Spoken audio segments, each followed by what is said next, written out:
লাইলাতুন নিসফি মিন শাবান তথা শবে বরাতের রাত। এই রাতে আল্লাহ রাব্বুল আলামিন ক্ষমার ঘোষণা নিয়ে আল্লাহ রাব্বুল আলামিন প্রথম আসমানে চলে আসেন, ফেরেশতাদেরকে বান্দার দ্বারে দ্বারে পাঠায়া দেয়। আল্লাহ বলবেন, ফেরেশতারা দেখো আমার কোন বান্দা কি চাই, আজকে আমি আল্লাহ সব তাকে দিয়া দেব। আল্লাহ রাব্বুল আলামিন বললেন, উদউনি আস্তাজিব লাকুম, বান্দা তোমরা আমাকে ডাকো, তোমার ডাকে সাড়া দেব। আর যে ব্যক্তি আল্লাহ রাব্বুল আলামিনের নিকট দোয়া করে না, ইস্তেগফার করে না, আল্লাহ রাব্বুল আলামিন ওই বান্দার প্রতি রাগান্বিত হয়ে যায়। নাউজুবিল্লাহ।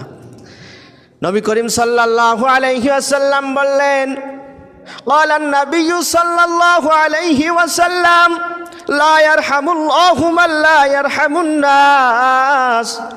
রাসূল বললেন, যে ব্যক্তি আল্লাহর কাছে ক্ষমা চায় না, আল্লাহ রাব্বুল আলামিনের কাছে দোয়া করে না, আল্লাহ রাব্বুল আলামিন তাহার উপর রাগান্বিত হয়।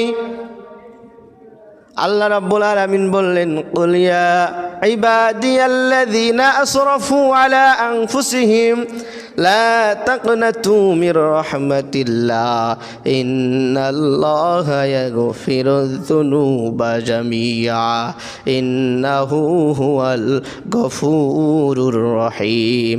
একটু আওয়াজ দিয়ে পড়া যাবে কি? আল্লাহু আকবার। আল্লাহ রাব্বুল আলামিন বললেন, বান্দা তুমি কি গুনাহ করেছো, কি পাপ করেছো, কি অন্যায় করেছো, কি অপরাধ করেছো, কি জুলুম তুমি করেছো? হতাশ হওয়ার কোনো কারণ নাই। লাইলাতুন নিসফি মিন শাবান, শাবানের মধ্য রজনী।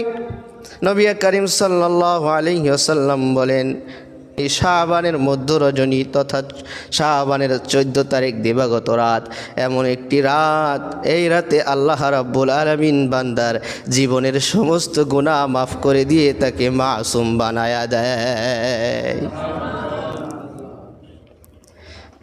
নবী করিম সাল্লাল্লাহু আলাইহি ওয়াসাল্লাম কেন এই শাবানকে রাসূলের মাস বললেন, কেন আমার মাস বললেন? কারণ বান্দারা যারা ঈমানদার হয়, মুত্তাকিন হয়, যারা ফরেজগার হয়, যারা তাকওয়া ভীরু হয়, আল্লাহর প্রতি ঈমান যারা এনেছে, তাদের অকুত ভয় থাকে, আল্লাহর ভয়। এই রমাদান, এই শাবান থেকে, রজব থেকে তারা রমাদানের প্রস্তুতি গ্রহণ করে। কিভাবে তারা রমাদান মাসে রোজা আদায় করবে, 30 দিনে 30টি রোজা কিভাবে সাধনা করবে, সিয়াম কিভাবে সাধনা করবে,